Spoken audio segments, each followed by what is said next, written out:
بنتيجة ثقيلة للغاية. 5-1.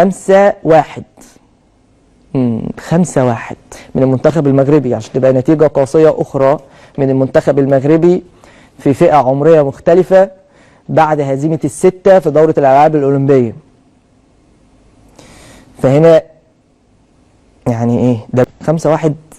5-1.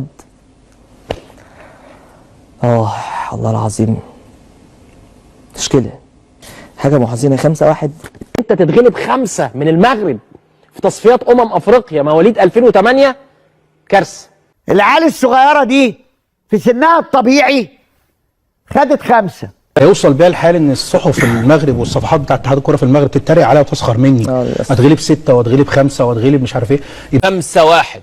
5-1 توريك حاجات كتيرة جدا. الفضيحة دي لازم تكون نهاية لمجلس. فينا النهارده كان تقيل قوي، 5 أهداف مقابل هدف.